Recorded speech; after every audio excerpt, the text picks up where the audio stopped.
अस्सलाम वालेकुम नाज़रीन, मैं हूँ आपकी मेज़बान doctor Rabeera Babar and you are watching another amazing episode of People Post by Fifth Pillar group.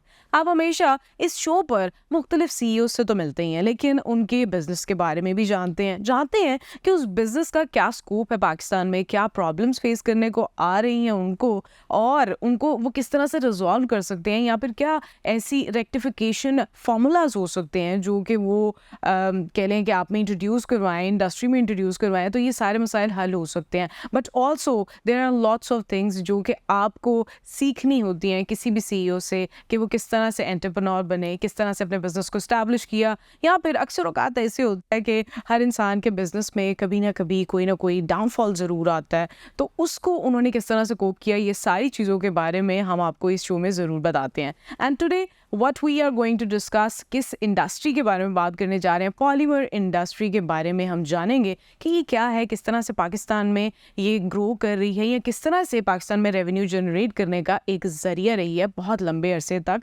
बहुत लंबे अरसे से और आगे भी रहेगी। एंड फॉर दैट आज हमारे साथ जो गेस्ट मौजूद हैं, he is mister Junaid Mirza, CEO of J&J Polymer Industries. Assalamu alaikum and a very warm welcome to the show. वालेकुम अस्सलाम। Thank you so much, Mr. Junaid, for coming to the show. और सबसे पहले तो मैं चाहूँगी कि J&J Polymer Industries, हमें इसके बारे में बताएं, what it is और J&J से क्या मुराद है। J&J बेसिकली हम 3 बहन भाइयों के नाम हैं। हेड इसको मैं और मेरा भाई करते हैं। हम बेसिकली 3 ही बहन भाई हैं, तो हमने ये जब एक स्टार्टिंग में नाम रखना था तो घर में बैठे हमने ये डिसाइड किया कि हम 3 बहन भाइयों के नाम हैं, ठीक। तो हमने इसका ये नाम इस तरह से J&J पॉलीमर। अच्छा, माशाल्लाह, यू आपने इसको एक कोरिलेट किए तीनों बहन भाइयों के नाम से। Okay, nice, that's sweet. उसके बाद आप पॉलीमर इंडस्ट्री के बारे में क्या बताना चाहेंगे। पॉलीमर इंडस्ट्री बेसिकली एक बड़ा वास्ट और पाकिस्तान में एक बहुत ग्रोइंग सेटअप है, जहाँ पे आपको बहुत सी चीज़ें जो प्लास्टिक से अपनी गिरदोपेश में नज़र आती हैं, रोज़मर्रा की लाइफ में आप देखते हैं कि प्लास्टिक से बनी हुई हर चीज़ आपको आपके रूटीन की, आपके पहनने की चीज़ों से लेके आपके इस्तेमाल की चीज़ों में और जिनसे आप खाना खा रहे हैं बाज़-औक़ात वहाँ पे भी मिलती हैं। तो पॉलीमर बेसिकली एक बड़ी वास्ट सी टर्म है जिसको आप सादे लफ्ज़ों में प्लास्टिक इंडस्ट्री बोलते हैं। अच्छा, अच्छा, अब प्लास्टिक इंडस्ट्री की अगर हम बात कर रहे हैं जुनैद, तो मैं चाहूँगी आप ये ज़रूर बताएं, बिकॉज समटाइम्स अक्सर हम सुनते हैं प्लास्टिक पे बैन हो रहा है, प्लास्टिक बैन हो रहा है इस मुल्क में, उस मुल्क में, पाकिस्तान में भी अक्सर प्लास्टिक की कुछ इक्विपमेंट्स या अप्लाइंसेस पे कुछ बैन लग जाता है। क्या वजह है कि ये सब होता है? क्या इसके होने से कोई फ़ायदा है, नुकसान है? What are the consequences? Plastic पे बैन की जहाँ तक बात है तो वो है सिंगल यूज़ प्लास्टिक्स, और उसकी रेगुलराइजेशन है, बैन नहीं है। सिर्फ उसको रेगुलराइज करना मकसद है गवर्नमेंट का या किसी भी अदारे का जो उसमें अपना रोल प्ले कर रहा है, वो सिर्फ उसको रेगुलराइज करना चाहते हैं कि जहाँ पे वो हेल्थ के लिए और इन्वायरमेंट के लिए ज़्यादा नुकसानदेह नहीं है, उस लेवल तक आप उसको यूज़ करें। जैसे सादे लफ्ज़ों में कहते हैं ना, excess of everything is bad. तो आप प्लास्टिक को उस हद तक अपनी ज़िंदगियों में यूज़ करें जहाँ तक वो आपकी ज़िंदगी पे नेगेटिव जो असरात हैं वो ना डाले। एग्जैक्टली, ये बहुत इंपॉर्टेंट चीज़ है कि आप जो भी चीज़ का इस्तेमाल करें अपनी ज़िंदगी में, आपको एक मतवाज़न तरीके से करना चाहिए, वरना otherwise it is harmful anyway. अच्छा, इस इंडस्ट्री में आने का कैसे सोचा, किस तरह से you made the route towards this? अच्छा, इस इंडस्ट्री में आने का बेसिकली कोई पर्टिकुलरली इस इंडस्ट्री में आने का नहीं सोचा था। स्टार्टिंग में सिर्फ एक बिज़नेस करने का सोचा था। एक सेटअप स्टार्ट किया, ट्रेडिंग से शुरू किया, कुछ मटेरियल्स इंपोर्ट करने शुरू किए एक इंडस्ट्री में, फिर दूसरी में, फिर तीसरी में उसे सप्लाईज देनी शुरू की। वहाँ से हमें जो जहाँ पैसेज मिलता गया, जैसे बहते पानी को सिर्फ रास्ता चाहिए होता है, तो पानी बहने वाला होना चाहिए, खड़ा हुआ पानी ना हो। तो हम फ्लो के साथ चलते कि जहाँ डिमांड मिली वहाँ हम सप्लाई करते गए।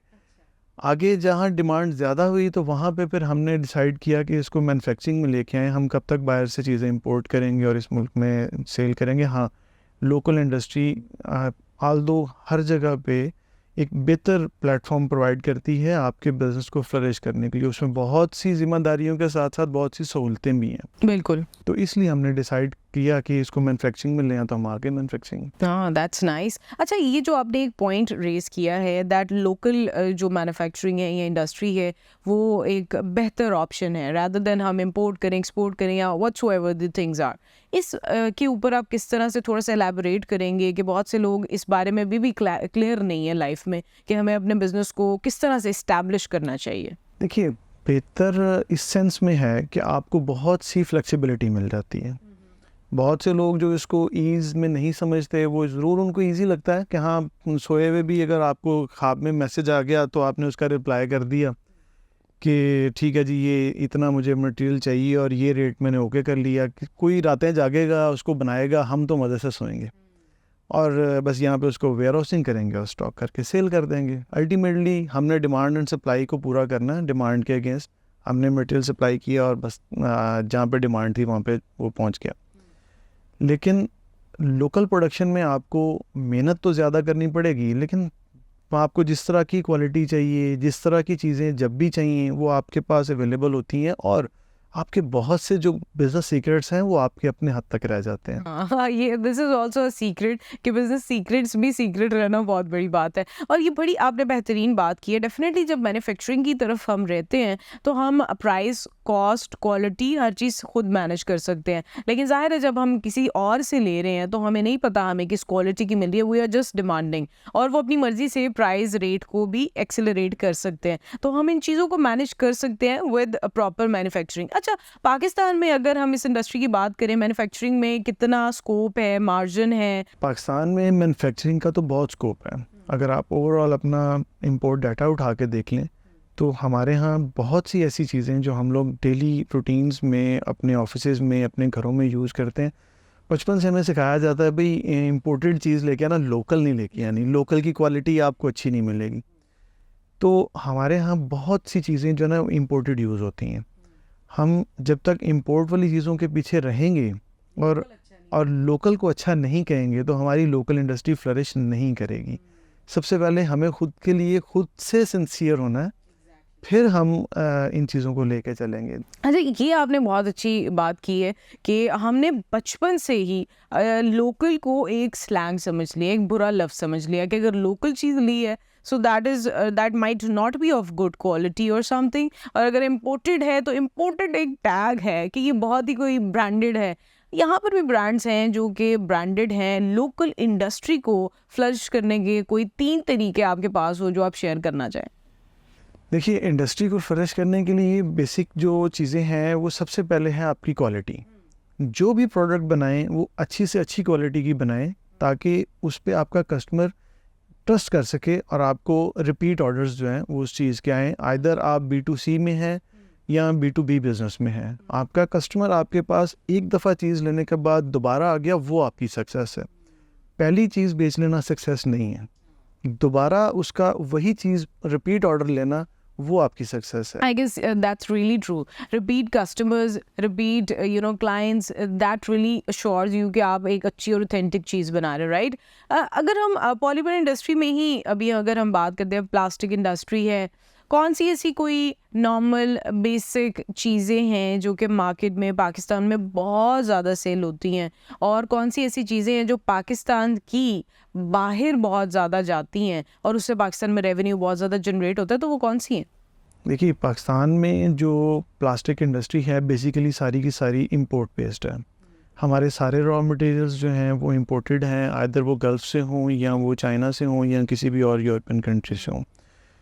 मेजरली सारी इंपोर्ट बेस्ड इसलिए है कि हमारे यहाँ पाकिस्तान में पेट्रोकेमिकल इंडस्ट्री जो इसकी रूट है जहाँ से ये सारी रॉ मटेरियल्स निकलते हैं और उसके बाद इनकी मुख्तलिफ प्रोसेसिंग के बाद इसमें से हर एक चीज़ मुख्तलिफ स्टेप्स में बनाई जाती है।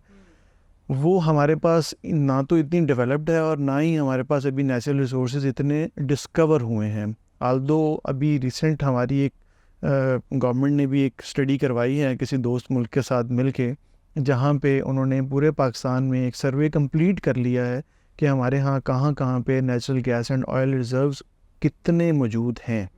और ये हमारे लिए पाकिस्तान में पॉलीमर इंडस्ट्री या प्लास्टिक इंडस्ट्री या जितने भी लोग पेट्रोकेमिकल इंडस्ट्रीज़ के साथ अटैच हैं उनके लिए एक बड़ी खुशाइंद बात है कि हम अगले वक्तों में अपने बिजनेसेस को लोकल में और ज़्यादा मजबूत होता हुआ देख सकते हैं। अच्छा, मैन्युफैक्चरिंग की मैं उस बात पर रहूँगी। अभी भी अगर मैन्युफैक्चरिंग नहीं है इस तरह से पाकिस्तान में, तो क्या ऐसे कोई इक़दामात होने चाहिए जो गवर्नमेंट ले या फिर बिज़नेस कम्युनिटीज़ मिलकर लें, जिससे हम यहाँ पर मैन्युफैक्चरिंग पॉलीमर इंडस्ट्री की ज़्यादा बेहतर कर सकें? बेसिकली प्लास्टिक इंडस्ट्री के लिए जितनी रिफाइनरीज़ हैं पीछे, जहाँ पे पेट्रोल की और मुख्तलिफ़ तरह की जो इसकी बाई प्रोडक्ट्स हैं वो प्रोडक्शन हो, और उसके बाद आगे जो रॉ मटेरियल्स हैं उनकी अवेलेबिलिटी ज़्यादा आसान बनाई जा सके और ज़्यादा सस्ते दामों पे बनाई जा सके। ये वो चीज़ें हैं जो गवर्नमेंट के इंटरेस्ट के बगैर और गवर्नमेंट के प्रॉपर उसमें प्लेटफॉर्म्स प्रोवाइड किए बगैर पॉसिबल नहीं है। It's really true. और इसके लिए आप क्या समझते हैं कि बिजनेस कम्युनिटी को खुद से भी इसमें कंट्रीब्यूट करना चाहिए गवर्नमेंट को, काइंड ऑफ दैट, वो आप पूरा एक प्रोजेक्ट बना कर बहुत सारे लोग प्रेजेंट करते हैं और वो बताते हैं कि ये इश्यूज हैं और इनको इस तरह से रेक्टिफाई किया जा सकता है। Is it so, anything happening right here? कि पाकिस्तान में बहुत बहुत बड़े बिजनेस टाइकॉन्स अवेलेबल हैं जो इन सेक्टर्स में इन्वेस्ट करना चाहते हैं, लेकिन कुछ पीछे सारे आपको पता है मामलात हमारे मुल्क में जिस तरह से चलते हैं, तो वहाँ पे कुछ वेस्टेड इंटरेस्ट ऐसे हैं जिनकी वजह से यहाँ पे चीज़ों को डेवलप होने में काफ़ी प्रॉब्लम्स फेस करनी पड़ती हैं। आइदर लोग गवर्नमेंट में हैं या अपोजिशन में हैं। इस वजह से पॉलिटिकल प्रेफरेंसेस की वजह से भी लोग चीज़ों को सपोर्ट या कह लें कि सपोर्ट नहीं करते, जो कि बहुत ही गलत है। आई वुड से कि आप जो बिजनेस कम्युनिटी है that has to be neutral, और even the anything that is a business और जो एक कंट्री को रेवेन्यू जनरेट करके दे रहा है, that has to be neutral, और उसको किसी भी पॉलिटिकल पार्टी के प्रेफरेंसेस के बगैर मुल्क के लिए सोचना, I guess it's more preferable.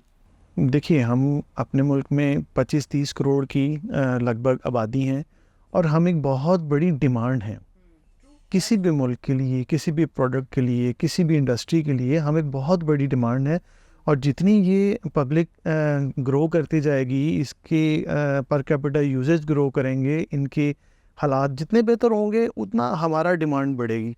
जितनी ज़्यादा डिमांड बढ़ेगी उतना ज़्यादा बिजनेस है। अब आप इसको इन टर्म्स ऑफ बिजनेस देखिए तो आप अपना पोटेंशियल खुद जानिए कि हम कहाँ पे हैं, हम कौन हैं। हम खुद चाइना, जी, जैसे उन्होंने अपने आप को एक सुपर पावर बना लिया, वो इसीलिए अपने एक मैन पावर से उन्होंने सुपर पावर बना लिया। Now they are actually ruling it out, और उसके बाद हमारे हमसाया मुल्क इसी तरह से हैं, and everybody is going like this now. तो हमें भी सीखना चाहिए। हमें अपनी कमज़ोरियों को, हमें अपनी पॉजिटिविटी को, हमें अपनी ताकत को खुद पहचानना चाहिए। हम जहाँ पे अपने आप को बहुत सी बड़ी पॉपुलेशन में देखते हैं, हमारे बहुत से मसाइल के साथ साथ जो हमें बताए जाते हैं कि जी आपके पॉपुलेशन के साथ ये मसाइल हैं, हमारी यूथ या हमारी यही पॉपुलेशन हमारी एक बहुत बड़ी स्ट्रेंथ भी है, जहाँ पे हम इन लोगों को, इन्हीं यूथ को, इसी पॉपुलेशन को अगर डेवलपमेंट में यूज़ करेंगे तो हमें इसके जितने ज़्यादा फ़वाइद हैं वो उन नेशंस को नहीं हैं, या वो ये एडवांटेजेस उन नेशंस के पास नहीं है जहाँ पे ऑलरेडी लोग बहुत बड़ी तादाद में वो 60+ में जा रहे हैं, या उनके पास उतनी मैन पावर नहीं है जो वो दूसरे कंट्रीज से फिर इंपोर्ट में रहते हैं कि जी ह्यूमन कैपिटल इंपोर्ट करेंगे हम। वो फिर आपको फ्री वीज़ा भी दे रहे होते हैं और आपको कहते हैं आप आके हमारे मुल्क में आप आके यहाँ पे PR भी लेंगे, आप यहाँ पे आके जो है वो एम्प्लॉयमेंट वीज़ा भी लेंगे। तो बहरहाल हमारे पास इन हाउस बहुत बड़ा पोटेंशियल अवेलेबल है जिसको हमें यूटिलाइज करने की ज़रूरत है। It's really true. हमारी जो पॉपुलेशन है वहाँ पर यूथ की जो परसेंटेज है, जो रेशो है, वो बहुत हाई है, और हमें डेफिनेटली उसको यूटिलाइज करना ज़्यादा इंपॉर्टेंट है। अच्छा mister Junaid Mirza, when we speak of being a CEO की लाइफ में बहुत सारे अप्स एंड डाउन्स आए होते हैं, एंड स्पेसिफिकली बिजनेस की बात की जाए तो बिजनेस का नाम ही अप एंड डाउन है। Any time anything can happen. कभी ऐसा हुआ कि आपकी लाइफ में बहुत कोई टफ टाइम आया हो बीइंग इन दिस इंडस्ट्री, और आपने सोचा हो that I need to give up, लेकिन आपने गिव अप नहीं किया, and today you are proud of that moment? अच्छा, पाकिस्तान में रहते हुए आप ये तो कह नहीं सकते कि आपके बिजनेस पे कभी टफ टाइम नहीं नहीं, a lot of people say that even on my show. और ये एक रियलिटी है कि आप जब बिज़नेस में आएंगे, एंटरप्रेन्योरशिप में आएंगे, तो आपने रिस्क भी लेना है और आपको उसी रिस्क के अगेंस्ट मॉनेटरी और दूसरे फ़वाइद जो हैं वो भी मिलेंगे। बिज़नेस एक रिस्क लेने का नाम है, और जब आप रिस्क की बात करते हैं, बहुत सी दफ़ा टाइम आते हैं कि आपको नज़र आता है कि अच्छा यार अब तो बड़ा मुश्किल काम है, अब तो ये चीज़ें नहीं आएंगी। कोविड का टाइम बहुत डिफ़िकल्ट था, कोविड का टाइम बहुत डिफ़िकल्ट था, और उसके बाद लास्ट ईयर जो इंपोर्ट बैन और इन करेंसी की जो प्राइस डिवैल्यूएशन थी, डॉलर की प्राइस थी, वो एक बहुत बड़ा चैलेंज था हम लोगों को अपने वर्किंग कैपिटल्स को मैनेज करने के लिए और अपनी सप्लाईज़ को मैनेज करने के लिए। लेकिन बहरहाल कोई भी मुश्किल वक्त तब तक मुश्किल रहता है जब तक आप उस पे काम नहीं करते। जब आप उसके लिए निकल पड़ते हैं, काम करते हैं, एफ़र्ट करते हैं, और हमें उस टाइम में एफ़र्ट्स थोड़ी ज़्यादा पुट करने की ज़रूरत होती है, इंस्टेड कि हम अपनी एफ़र्ट्स को छोड़ दें, डिसहार्ट होके बिल्कुल बैठ जाएं, जो काम पहले कर रहे हैं उसको भी छोड़ दिया और कि नहीं अब मेरे से नहीं होता भाई, तो भाई हो करोगे नहीं तो होएगा तो बिल्कुल नहीं। गिव अप कर देंगे तो नहीं होगा। So you coped up with work, आपने उस टाइम काम ज़्यादा करना शुरू कर दिया। बिल्कुल, मैं हमेशा अपने दोस्तों में भी यही कहता हूँ कि जब भी आप पे मुश्किल टाइम आए या जब भी कोई भी आपके पास प्रॉब्लम आई, तो उस टाइम में आप या आपका बिजनेस क्राइसिस में है, आप सिर्फ अपने वर्किंग आवर्स ज़्यादा कर लें अपने बिजनेस के साथ, आपके प्रॉब्लम्स खुद ही सॉल्व होना शुरू हो जाएंगे। आप अपने बिजनेस को टाइम नहीं देंगे तो जहाँ वो चल रहा है वो भी उससे एक्सपेक्ट नहीं करें। बिजनेस नहीं चल रहा, आप चल रहे हैं, आप ही उसको चला रहे हैं। That's so wise of you to tell people like this कि इतनी, ये देखिए बिल्कुल आम बातें होती हैं जो हम लोग अक्सर सुनते भी हैं, समझते भी हैं, लेकिन अपनी लाइफ में इम्प्लीमेंट करते हुए थोड़ा सा घबरा जाते हैं। लेकिन जब लाइफ में इम्प्लीमेंटेशन आ जाती है तो चीज़ें बहुत आसान हो जाती हैं। अच्छा मिस्टर जुनैद मिर्ज़ा, आपके साथ बहुत अच्छी हमारी जो कॉन्वर्सेशन है वो तो रही है, बट मैं चाहूँगी कि आप फिफ्थ पिलर के हवाले से या फिर हमारे जो व्यूअर्स हैं, हमारे शो को देख रहे हैं, उनके लिए कोई टेक होम मैसेज देना चाहेंगे तो प्लीज़ शेयर कीजिए। टेक होम मैसेज ये देना चाहूँगा कि अपने लिए, अपने मुल्क के लिए, अपनी कौम के लिए खुद से काम कीजिए। हमारे लिए ना तो इंडियंस आके काम करेंगे, ना चाइनीज़ आके काम करेंगे, ना अमेरिकन्स आके काम करेंगे। हमने अपने घर में अपने लिए खुद काम करना है और अपनी नेशन को खुद बिल्डअप करना है। नहीं तो जो शिकायतें हमें हमारे बड़ों से हैं, कल हमारे बच्चे हमसे वही शिकायतें करते होंगे और हम उनको वही मुँह दिखाएंगे जो हमारे बड़ों का हम देखते हैं। No, that's really deep and thank you so much Mr. Junaid Mirza, आप हमारे शो पर आए। I really wish and hope कि आप इसी तरह से पाकिस्तान की रेवेन्यू जनरेशन का एक हिस्सा बने रहें और इसी तरह पाकिस्तान में पॉलीमर इंडस्ट्री जो है आपकी J&J वो मज़ीद कामयाब होती रहे। Thank you so much. You're welcome। और आपने आज के हमारे शो में देखा हमारे साथ CEO मौजूद थे J&J पॉलीमर इंडस्ट्रीज़ के मिस्टर जुनैद मिर्ज़ा, जिनसे आपने जाना कि किस तरह से पॉलीमर इंडस्ट्री जो है, प्लास्टिक इंडस्ट्री जो है वो पाकिस्तान में किस तरह से अभी चल रही है, किस तरह से वो काम कर रही है। But there were so many things जो कि इतनी डीप और विजडमफुल थी, जो बातें आपको अपनी ज़िंदगी में और आपके बिजनेस में आपका ज़रूर साथ दे सकती हैं अगर आप उनको अपनी ज़िंदगी में इम्प्लीमेंट कर लेते हैं। इसी तरह के मज़ीद बेहतरीन शोज़ देखते रहने के लिए और मुख्तलिफ CEO से मिलते रहने के लिए people Post by Fifth Pillar group को इसी तरह से फॉलो करते रहिए और अपनी मेज़बान डॉक्टर रबीरा बाबर को आज की इस शो से इजाज़त दीजिए। बहुत जल्द दोबारा मुलाकात होगी, तब तक के लिए अपना और अपने घर वालों का बहुत बहुत ख्याल रखिए। अल्लाह ने के बाद।